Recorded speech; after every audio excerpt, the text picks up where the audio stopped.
안녕하세요. 낭독 중독의 제재입니다. 오늘은 여군은 초콜릿을 좋아하지 않는다 라는 책이고요. 많이 들어보셨을 것 같기도 하고요. 제목을. 글쓴이는 당연히 여군이죠. 네, 여군 출신인 피우진 중령이 쓴 책이고요. 30년 군 생활의 기록을 담고 있습니다. 그리고 이 피우진 중령은 문재인 정부에 의해서 여성으로서는 최초로 국가보훈처장에 임명된 인물이죠. 그래서 작년에 확 언급이 많이 됐던 분입니다.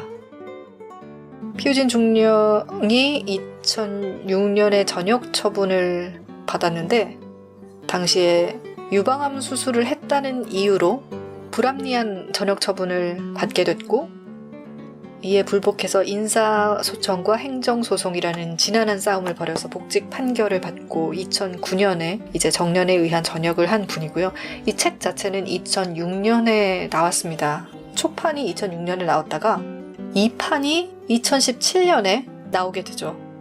이 국가보훈처장 임명과 함께 다시 한번 이 책이 주목을 받으면서 2판이 나오게 됐던, 여군으로서의 살아온 30년의 기록을 다룬 책이기 때문에 우리가 여군의 삶을 감히 어떻게 상상을 하겠냐마는 그래도 대략적으로나마 얼마나 어렵고 힘들었을까를 예상할 수 있긴 하죠. 그러한 기록들이 정말 생생하게 잘 녹아있는 책입니다. 이 책이 최근 1, 2년 사이에 주목을 받게 된 것도 굉장히 저는 고무적이라는 생각이 들었는데, 물론 이 책이 주목을 받은 것은 피우진 중령이 국가보훈처장이라는 자리에 여성 최초로 가게 되면서 주목을 받게 된 것이긴 하지만, 최근 1년의 그 여성 인권 운동이 사회 이슈로 떠오르면서 그것에 대한 관심이 높아진 때이잖아요. 그래서 여성들은 물론이고 남성들도 이 책을 읽어보면 좋을 것 같다라는 생각이 들었어요. 사실 군대 얘기긴 하지만 나는 뭐 군인도 아니고 군대랑은 달리 군대보다는 훨씬 더 자유롭고 좋은 세상에, 군대 밖의 세상에 살고 있는데 라고도 생각할 수 있지만, 이 책을 읽어보면 그렇게까지 위화감이 들지 않습니다. 분명 군대 내 얘기만 하고 있는데도 사회의 축소판 같은 느낌을 주거든요.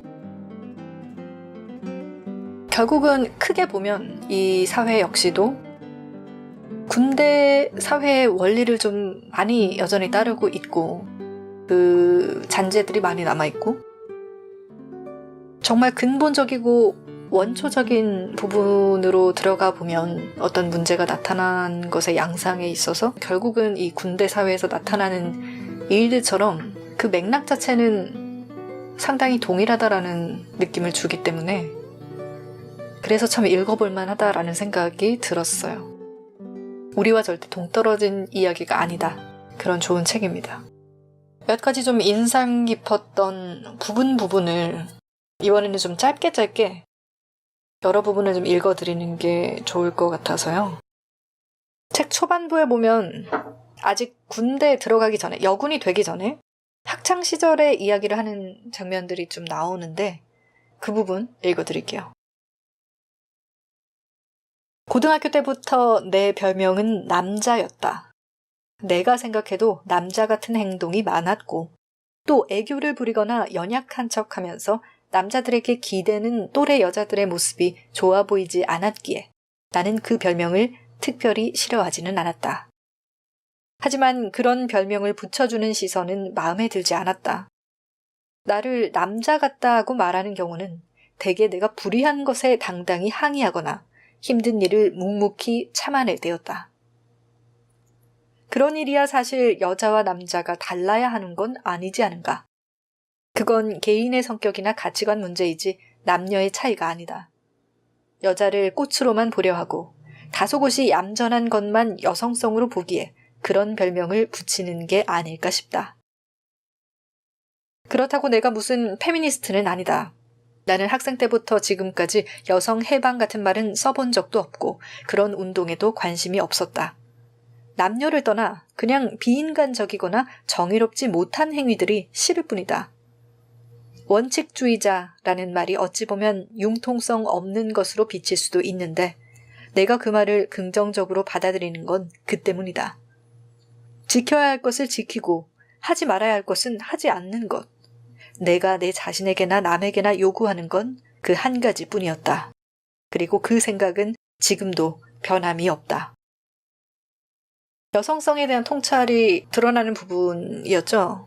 우리 사회가 구분하는 그 여성성이라고 하는 것이 이렇게 불의에 저항하거나 당당하게 자기 목소리를 내는 것에 대해서 여성적이지 않다라고 보는 거죠. 이것은 여성적이냐 남성적이냐의 문제와는 하등의 관계가 없음에도 주체적으로 나서서 내가 원하는 것, 내가 맞다고 생각하는 것, 불합리한 것을 불합리하다라고 당당히 말할 수 있는 것에 대해서 여성스럽지 못한데 이렇게 보는 시선을 잘 꼬집었다고 생각합니다. 여성인가 군인가 라는 소제목에 이건 역시 여군으로서의 겪는 고충을 이야기한 것이고 또 여군에게 기대하는 부분에 대해서 이중성이 있다. 그것은 사실 좀 부당한 것이다. 이러한 주장을 하고 있지만 이게 꼭 여군의 문제인가? 라는 생각을 하게 되는 대목이에요. 모든 여성들에게 요구하는 여성성이라고 하는 것에서 우리 사회가 여전히 좀 이중적인 잣대를 들이대고 있는 측면이 여전히 있거든요. 그런 것들을 또한 엿볼 수 있는 대목이어서 한번 읽어보도록 하겠습니다. 죽을 고비까지 경험해 봤지만 그런 경험은 사실 지금에 와서는 흥미로운 체험으로 웃으면서 이야기할 수 있다. 그러나 어떤 추억들은 곱씹을수록 쓸쓸해진다. 제도의 한계로 차별받은 기억들이 그렇다. 함께 조종사가 되었던 여군 동료들은 모두 정조종사가 되어보지 못하고 항공단을 떠났다. 우선 후배가 가장 먼저 군을 떠났다. 출산 때문이었다. 여군도 결혼은 할 수 있지만 아이를 낳으면 전역을 해야 했다. 그것이 규정이었다. 참 우스꽝스런 제도이다. 결혼을 하면 아이를 낳는 게 당연한 일 아닌가? 여군이 무슨 성직자도 아닌데 결혼까지 못하게 하는 건 너무 말도 안 되니까 결혼은 허용한 듯한데 막상 출산을 하면 강제 전역시킨다. 결국 결혼을 하지 말라는 이야기다. 이건 비합리적이 아니라 비인간적인 제도다. 후배는 동료 조종사와 결혼했는데 임신을 하자 그만둘 수밖에 없었다. 그러나 결혼하고 나서도 한동안이나마 근무할 수 있었던 건 장교니까 가능했던 일이다. 부사관은 아예 결혼조차 할 수가 없다. 여군 부사관은 자격 규정 자체가 미혼으로 한정돼 있었던 것이다. 설령 수도사처럼 끝까지 미혼으로 지낸다 해도 여성차별은 곳곳에 있다. 장교는 계급이 올라가면 그에 따른 필수 교육과 필수 직위를 거쳐야 한다. 그래야 다음 단계로 올라갈 수 있다. 그런데 여군 조종사는 실질적으로 항공병과에 속해 있는데도 여군이라는 이유로 비공식 파견 요원으로 관리되었다. 때문에 진급하고도 그에 따른 교육을 받지 못해 조종사의 기술 등급을 올릴 수가 없었다. 또 비행도 자주 시켜주지 않아 보직을 받는 데 필요한 비행 시간도 채우기가 힘들었다. 남군 조종사는 시간에 따라 조종 등급이 올라가는데 여군은 늘 그대로였다. 조종도 늦게 시작했고 계급도 낮은 남군이 정조종사가 되는데 그 밑에서 부조종사를 한다는 건 단지 불편한 것만이 아니라 수치심까지 느낄 수 있는 일이다. 그리고 이런 상황에서는 자연스럽게 남군 조종사들이 여군 조종사를 동등한 동료로 보지 않는 분위기가 생겨난다. 그래서 동료 여군 조종사들은 견디다 못해 차례차례 항공병과를 포기하고 일반 여군으로 돌아가고 말았다. 조종이 하고 싶다고 울먹이던 동료, 아이를 낳고는 아예 군 자체를 떠나게 되어 억울하다고 눈물 뿌리던 후배의 얼굴이 지금도 생생하다. 그들을 위로하며 나는 어떻게든 버티리라 마음을 굳게 다지곤 했지만 속으로는 나도 가끔 아득했다. 나의 군인 정신은 나라를 위해서는 언제라도 죽을 수 있다고 말하고 있었지만 나의 적은 북쪽 어디에 있는 게 아니라 내 주변의 남군이고 문서 쪼가리들이었다. 이와 더불어 계급이 곧 폭력이 돼버리는 권위적인 질서 같은 건 아무리 많이 경험해도 익숙해지지 않았다. 상위 계급이란 게 단지 임무상의 윗선이 아니라 하급자를 자기 뜻대로 조정하고 부려먹는 도구가 되는 게 군대다. 예를 들어 어떤 비행 교육을 시킨다면 상급자의 판단에 따라 2주를 시킬 수도 있고 3주를 시킬 수도 있다. 그리고 최종 평가 역시 상급자가 매긴다. 이처럼 교육기관과 평가 점수를 상급자가 좌지우지할 수 있다 보니 부조종사는 정조종사에게, 정조종사는 교관조종사에게, 교관조종사는 다시 대대장에게 늘 눈치를 보며 아부를 한다. 상급자는 또 그런 권한을 이용하여 하급자를 자기 뜻대로 다룬다. 이런 건 어쩌면 일반 회사를 비롯해 인간이 모여 사는 단체 어디에나 있는 문제일 것이다. 근본적으로는 제도의 문제 이전에 사람들 자신의 출세 욕망과 나약한 비굴성 때문에 생기는 것이기 때문이다. 그러나 제대로 된 조직이라면 사람들이 나약한 본능으로 움직여가는 게 아니라 내면의 좋은 능력이 살아나도록 제도가 갖추어져야 할 것이다. 내가 기대했던 군이 바로 그런 조직이었다. 영업을 하고 이익을 추구하는 곳이 아니라 나라를 지키기 위해 만들어진 조직이기에 능력을 우선하는 공평한 시스템이 있을 것이라고 기대했다. 그러나 나는 얼마나 순진했던가. 군대란 곳은 일반 사회보다 더 원색적인 경쟁과 폭력적 권위주의가 횡행하는 곳이었다. 개인적으로 나는 회식 자리가 아주 싫었다. 내가 술을 못해서 지루하기도 했지만 그런 건 큰 문제가 아니었다. 원래 술을 안 하는 사람은 나름대로 술자리에 적응하는 자기만의 노하우를 터득한다. 그래서 분위기 좋은 자리에서는 술 한 잔 안 마시면서도 얼마든지 즐겁게 어울린다. 그런데 군대 회식은 질펀한 객기와 엄격한 상하관계가 함께 작용되어 아주 곤혹스러웠다. 회식에 가면 여성은 무조건 최상급자 주위에 앉히려고 한다. 마치 접대부를 앉히는 식의 그런 일을 중간 간부들이 알아서 한다. 그래서 나는 회식에 있으면 늘 가장 먼저 가서 아랫자리에 앉았다. 그러고는 술자리 내내 그 자리에서 한 발짝도 움직이지 않았다. 그렇게 나의 태도를 분명히 해도 자꾸 자기들 곁으로 불러 올리려는 간부들의 요청을 매번 사양하는 게 얼마나 곤혹스러운지 모른다. 술 한 잔 마신 상사가 숙소까지 데려다 주겠다면서 차 안에서 슬그머니 손을 잡는 경우는 수도 없이 많았다. 그때마다 손을 뿌리치면서 정색해야 하는 것도 못할 짓이다. 그래서 내 태도는 갈수록 더 딱딱해졌다. 처음부터 아예 조금도 흐트러짐이 없는 자세와 표정을 보이면서 접촉 시도를 미리부터 차단시켜야만 했던 것이다. 내가 워낙 엄격한 태도를 유지하니까 나에게 집적거리는 남군은 차츰 줄어들었다. 하지만 그 대가로 무엇이 돌아오겠는가? 자기들 문화를 받아들이지 않는 여군을 남군은 결코 좋아하지 않는다. 회식에 가면 여성은 무조건 최상급자 주위에 앉히려고 한다. 마치 접대부를 앉히는 식의 그런 일을 중간 간부들이 알아서 했다라고 적었고요. 이 피중령의 경우만 해도 술 한잔 마신 상사가 차 안에서 슬그머니 손을 잡는 경우는 수도 없이 많았다라고 고백을 하고 있죠. 이런 일들을 하는 사람들, 자행한 사람들은 어떤 마음으로 하는 것일까? 죄의식이라는 것이 있는데 하는 것인지 그조차도 없이 할 수 있다라고 당연스럽게 생각했다면 그 이유는 또한 무엇인지 그런 생각이 참 드는 것 같아요. 개개인의 도덕성과는 또 별개로 이러한 문제들이 일어나는 것 같더란 말이죠. 이 문제를 해결하기 위해 피중령은 갈수록 더 딱딱한 태도를 취해야 했다고 설명하고 있죠. 처음부터 아예 조금도 흐트러짐이 없는 자세와 표정을 보이면서 접촉 시도를 미리부터 차단시켜야만 집적되는 게 차츰 줄어들더라 라고 이야기를 합니다. 그러는 자신 또한 그것이 편했을까요? 술자리, 회식자리, 식사하는 자리, 그런 자리에서는 누구나 사실 편하게 있고 싶죠. 자유롭게 이야기하고 이런저런 일상적인 농담도 할 수 있는 거고 그렇게 좀 풀어진 분위기를 즐기면서 있고 싶었을 텐데 절대 그러한 빈틈을 보여줄 수가 없었다고 그러한 선택을 할 수밖에 없었다는 이야기를 하고 있었던 거죠. 단지 여군이었기 때문에 그랬다는 것이죠. 그러한 태도는 그리고 약간 삐딱함으로 받아들여졌다. 이 사회에서는. 네. 자기들 문화라고 여기도 썼는데 자기들 문화를 받아들이지 않는 여군을 남군은 결코 좋아하지 않는다. 여군의 문제만은 아닐 거라는 걸 많은 분들이 공감하시겠죠.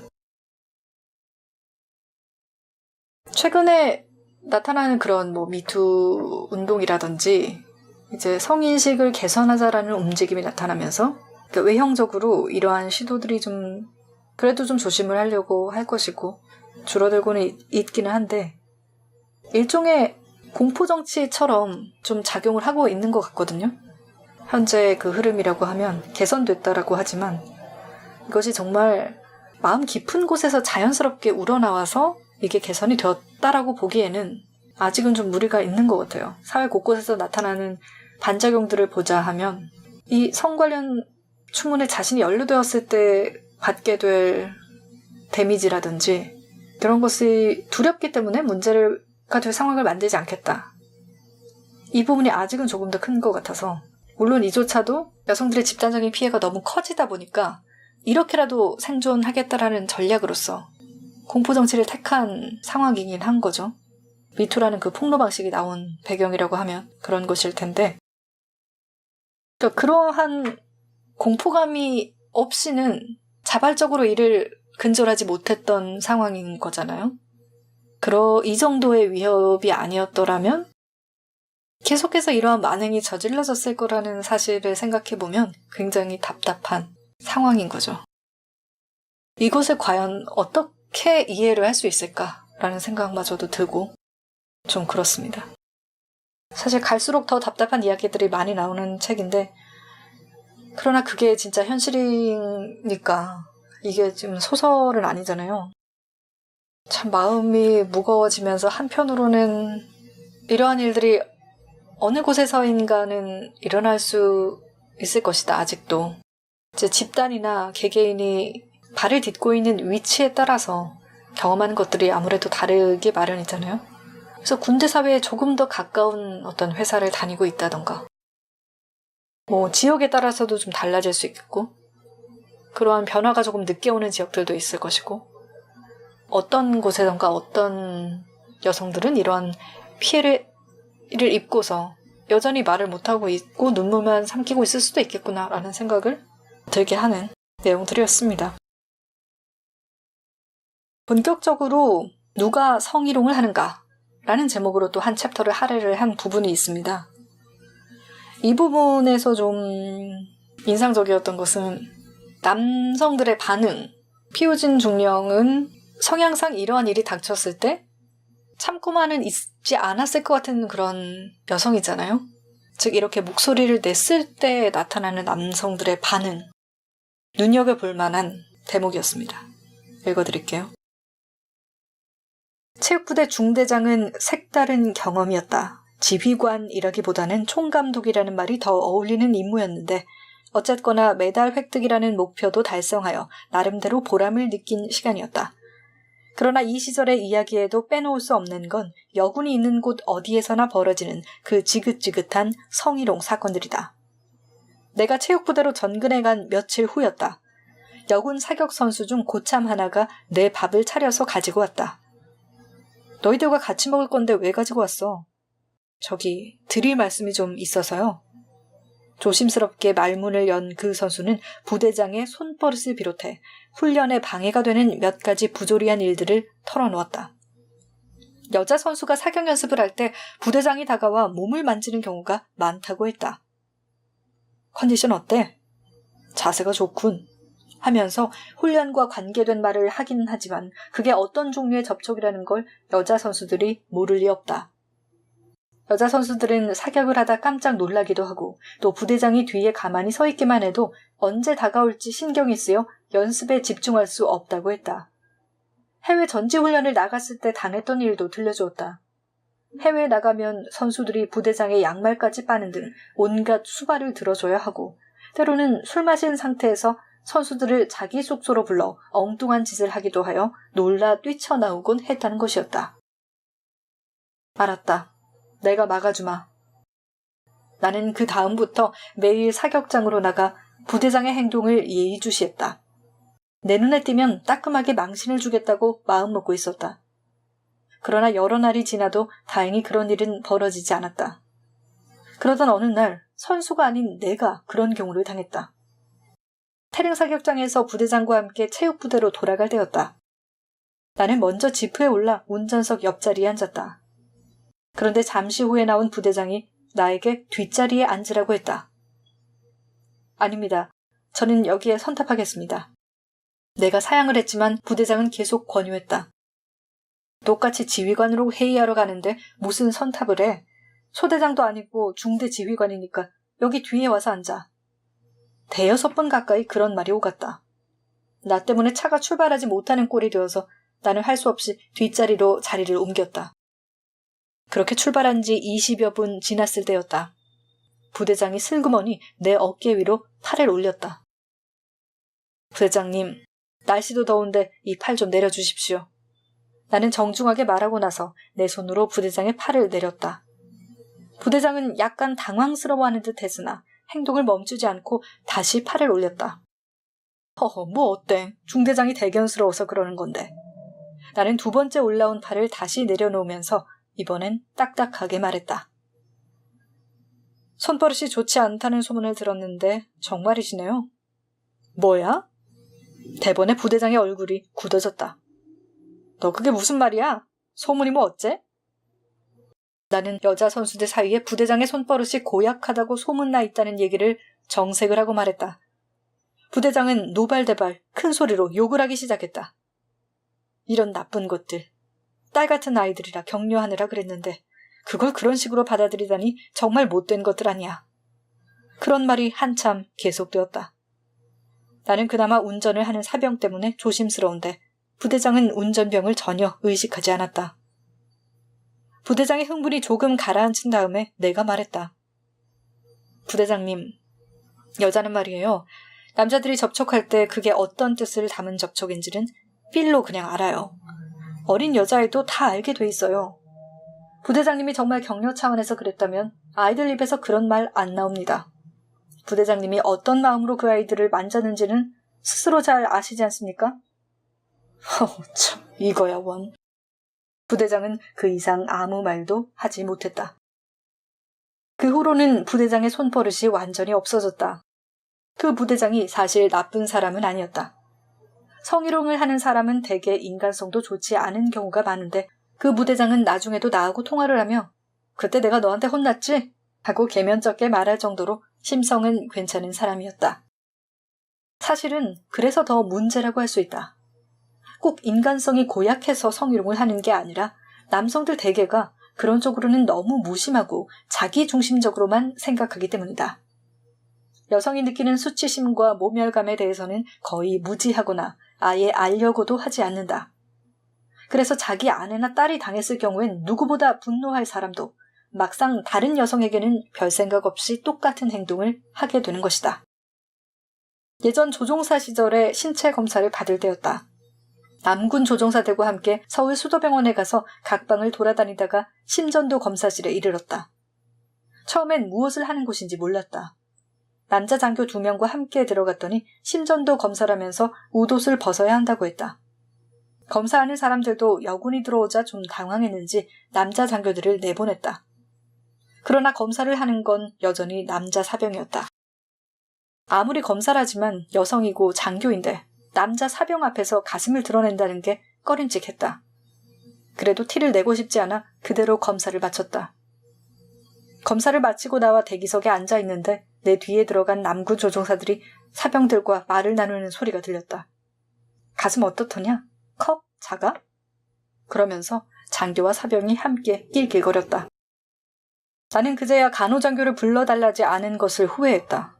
여성이라는 티를 내지 않고 주어진 여건을 극복해야 한다고만 생각했던 게 어리석게 느껴졌다. 여성이 일일이 그런 걸 요구하면 까다롭고 유별나게 본다.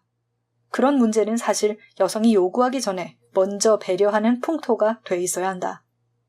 사회에서는 몰라도 군에서는 그래야 한다는 게 내 생각이었다.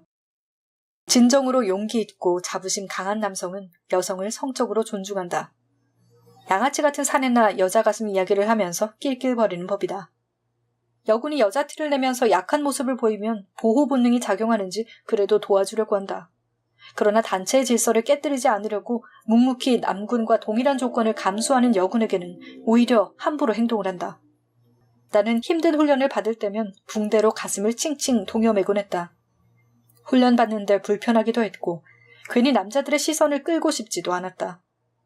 여군 중에는 간혹 머리를 아예 빡빡 미는 사람이 있는데 나와 비슷한 이유 때문일 것이다. 군대가 요구하는 남성적 임무를 위해 스스로 여성다움을 제거하는 것이다. 그런데 남군들은 여군이 유별나게 굴지 않고 남자와 똑같이 생활하기를 바라면서도 동시에 귀엽고 우아한 여성이기를 원한다. 그런 게 남성들의 일반적인 심리인지는 몰라도 나로서는 지금까지도 적응되지 않는 알다가도 모를 이중성이다.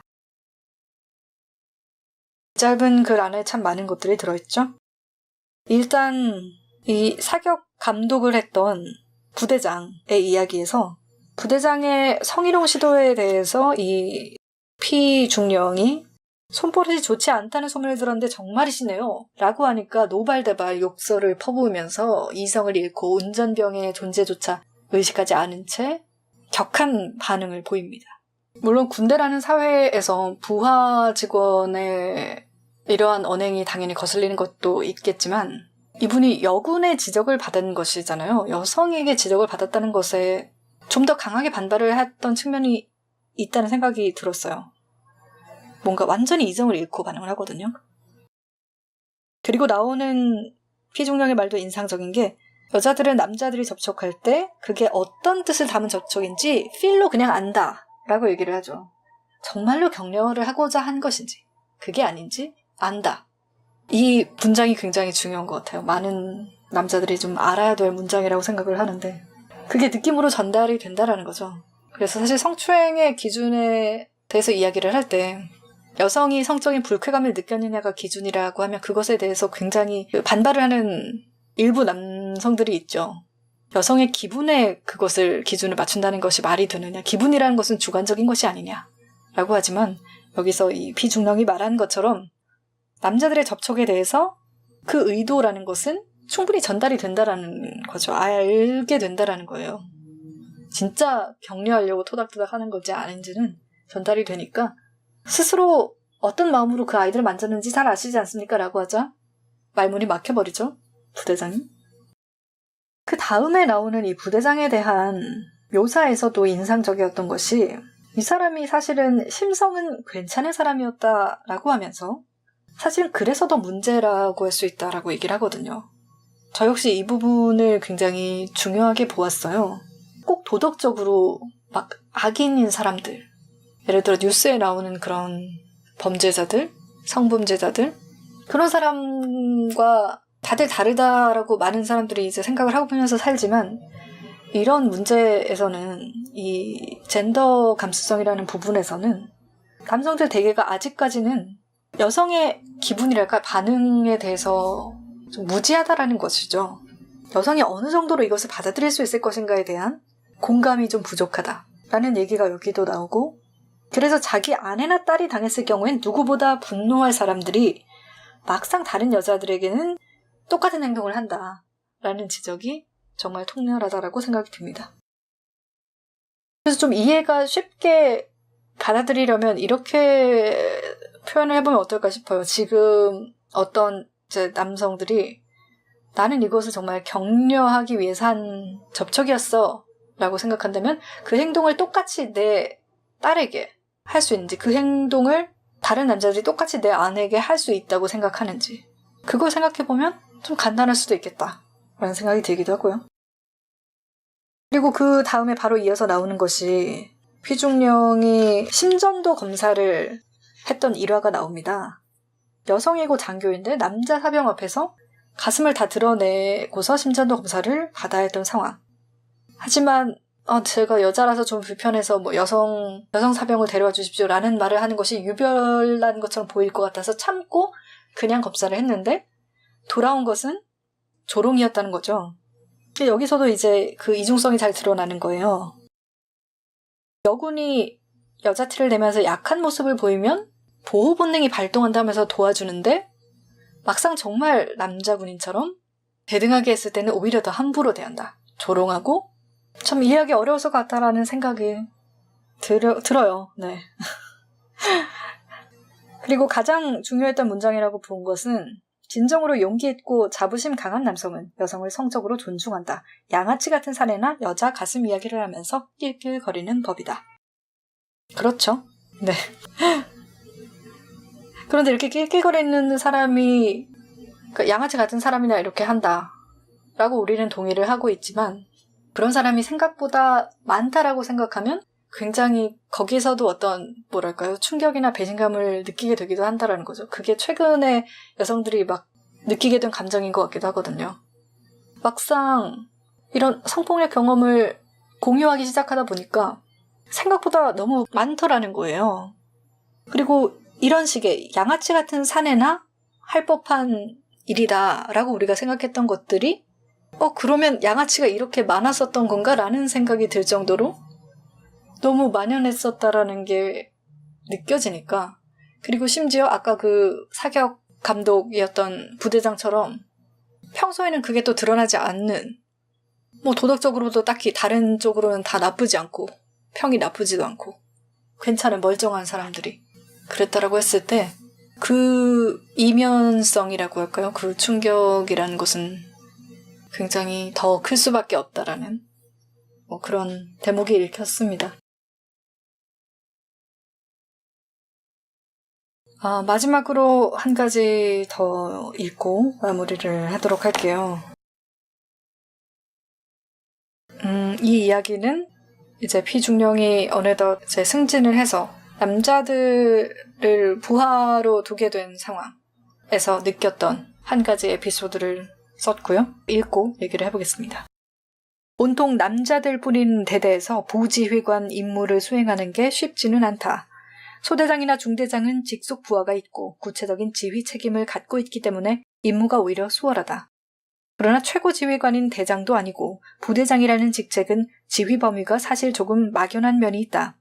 그렇지 않아도 유일한 여군이라서 견제나 눈총을 받아왔는데 부자를 붙인 지휘관으로 근무하려니 어려움이 많았다. 부하들도 그렇지만 나를 활용해야 할 대장도 조금 부담스러워하는 것 같았다. 처음 부임한 날 부하 장교들과 함께 회식을 했다. 비가 부슬부슬 오는 날이었다.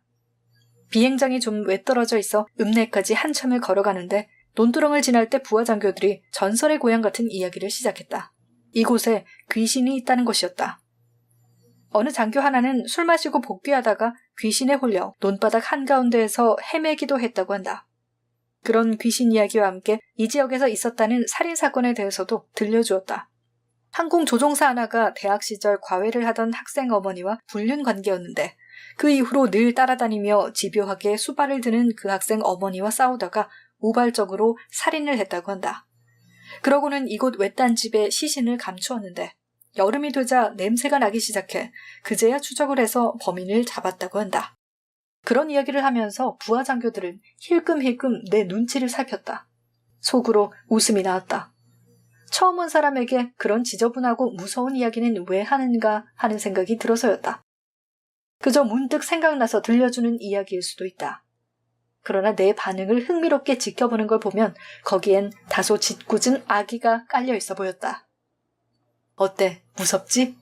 나중에 이 길 혼자 오가려면 좀 으스스하겠지? 마치 그런 말이라도 하고 있는 듯했다.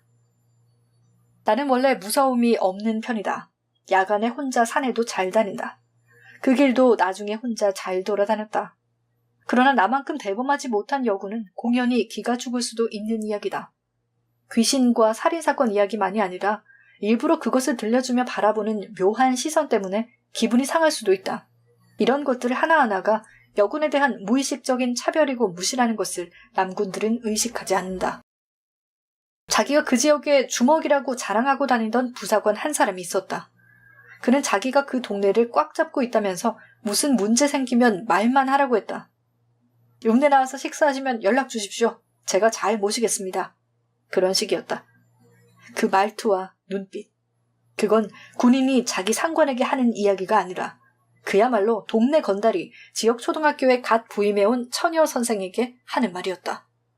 부대장님은 남자다워 보이는데 저희 동네 조기축구회에도 한번 나오셔서 같이 뛰시죠? 곡괭이질 할 줄 아세요? 에이, 부대대장님이 뭐 그런 것까지 다 하려고 하세요. 친근한 척 건네는 이런 말들마다 늘 은근한 야유가 깔려 있었다. 여자가 하면 얼마나 하냐? 진짜 세다면 우리들 하는 일 다 그대로 해봐라. 이런 식인 것이다. 많이 어린 사람들은 그렇게 하지 않는다. 나이 차이 때문이 아니라 상관에 대한 기본 예의가 그래도 있는 것이다. 군의 위기 질서를 누구보다 알고 있을 나이 든 남자 부사관들이 오히려 더 그런다. 정말 산전수전 다 겪은 고참 부사관으로서 상관인 여군 장교를 보호해주고 싶다면 그건 꼭 나쁘다고 할 것만도 아니다. 여성이 육체적으로 남성보다 취약한 건 사실이니까 말이다. 그런데 이것도 저것도 아닌 채로 비실비실 웃으며 별 재미도 없는 농담이나 건넨다. 내 생각에 그건 유치한 어리광이거나 질 낮은 치근덕거림이었다. 그 부사관은 지휘자급의 전체 회의를 하면 대장의 심부름을 나간다거나 하는 등의 핑계를 대며 좀처럼 참석하지 않았다. 몇 번을 그냥 두고 보다가 어느 날은 내가 직접 전화를 걸었다. 몇 시가 돼도 좋으니까 일 끝나는 대로 들어와. 당신 들어올 때까지 회의 안 하고 다들 기다릴 거니까. 그렇게 강하게 나가자 그제야 조금 말을 들었다. 여군은 지휘관으로 인정하지 않으려는 그런 모습은 전근 초기에 을에 있는 일이었다. 나의 대응 방법은 늘 원칙, 그 하나뿐이었다. 원칙에 따라 지시하고 원칙에 따라 거부한다. 그러려면 우선 내 행동이 원칙에서 벗어나면 안 된다. 조금도 흐트러진 모습을 보이면 안 되는 것이었다. 융통성을 발휘하고 싶어도 그런 사람들이 있는 한은 힘들었다. 일단 그 첫머리에 귀신 이야기 해준 부분은 정말 이게 제가 직접 겪었던 일은 아닌데 저희 기자 사회 같은 경우에도 좀 남초 사회인데다가 특히나 수습 기자 시절에 신입 시절에 경찰서에 배치를 해서 그 거친 근무들을 시키게 되죠. 저희가 들어왔을 때만 해도 뭐 그런 악습이랄까 그런 것들이 많이 없어져서 그런 경험을 저희 또래 중에서 한 일이 없었지만 불과 2, 3년 선배들만 해도 여기자가 신입으로서 수습으로서 경찰서에 배치돼서 근무를 할 때 이제 이런 비슷한 경험들을 했다는 걸 들었거든요. 예를 들어 막 그 신입 여기자를 막 부르면서 여기 와서 이거 좀 보라고 막 특종이라고 와서 보라고 해놓고는 야동 같은 걸 그냥 틀어놓고 보여준다든지 아니면 뭐 막 강력 범죄 사진 같은 거 있죠. 흉악한 시체 사진이나 뭐 그런 보여주면서 다분히 의도가 보이는 거죠. 막 그거 보고 막 놀라고 당황하고 그러는 모습을 왜 보고 싶지 근데? 그게 재밌나 봐요. 아무튼 그런 걸 했다는 얘기를 많이 들었거든요. 지금 그랬다가는 뭐 아주 당장 곤란한 신세가 되겠지만 그런 일들이 불과 진짜 2년 정도 선배들에게서도 있었다는 얘기를 듣고 굉장히 놀랐던 적이 있습니다. 그 얘기가 생각이 났어요. 근데 이 피중령역도 만만찮은 분인 것이 뭐 무서움이 없는 편이다. 야간에 혼자 산에도 잘 다닌다. 들으면서 그냥 아이고 참 가짠타라는 생각을 하면서 듣지 않았을까? 속으로 웃음이 나왔다라고 썼는데 여기도. 근데 이렇게 막 남자들이 할 때 이렇게 텍스트로 지금 들으신 분들은 느꼈을 수도 있겠지만 좀 되게 치졸하다고 생각되지 않으시는가요? 남자든 여자든 이 이야기를 들었을 때 이런 짓을 하는 남자들이 사실 전혀 남자답다고 느껴지진 않죠. 성숙하다고 느껴지진 않죠. 뭐 이렇게라도 뭔가 나약한 모습을 확인하면서 어떤 만족감을 느끼는 건가요? 정복감 같은 걸 느끼는 것인가? 그렇게 해서 아마 당황하는 모습을 보면서 너는 결국은 내가 지켜줘야 되는 존재야. 보호 본능을 일으키는구나 역시나. 이런 생각을 하고자 한 것 같긴 합니다만 그런 생각을 한다는 자체가 굉장히 좀 이 피종령이 썼듯이 유치한 어리광이고 질 낮은 치근덕거림 그 이상도 이하도 아닌 것이죠. 사실 그게 딱 보이죠. 그렇기 때문에 본인이 스스로 나는 미숙하고 질 낮은 치근덕거림이나 하는 사람이다라는 거를 드러내고 싶지 않다면 이런 짓은 하지 말아야겠죠. 그리고 여기도 잠깐 나오지만 이 남자 부사관이 여자인 상관의 말을 듣지 않으려고 하는 그런 모습들, 상관으로 인정하지 않으려고 하는 모습, 심지어 군대 사회면은 더 위계가 확실하고 계급에 의해서 상명하복이 이루어지는 사회잖아요. 그런데도 이렇다는 거는 군대를 나와서 봤을 때 군대 밖의 사회에서는 훨씬 더 심각하다는 것을 의미하기도 하잖아요. 그런 것은 대체 어디서 발현되는 것인가? 이런 것들이 하나하나가 다 사실은 여성 비하에 해당하고 여성 혐오의 넓은 범주에 안에 들어가게 되는 거라고 보거든요. 물론 지금은 많이 없어지긴 했지만 그럼에도 불구하고 아직까지 변하지 않고 있는, 변하기를 거부하는 사람들이 있죠.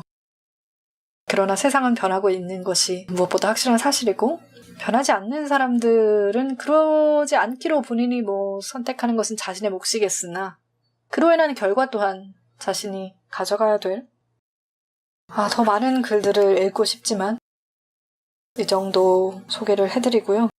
지금 이 시기에 딱 읽기 좋은 책 중에 하나가 아닌가. 일화 중심으로 되어 있어서 굉장히 잘 와닿습니다. 다 실화들이잖아요. 오늘은 이렇게 인사드리도록 하겠습니다. 다음 이 시간에 뵐게요. 다음 이 시간에 뵐게요. 다음 이 시간에 뵐게요. 다음 이 시간에 뵐게요.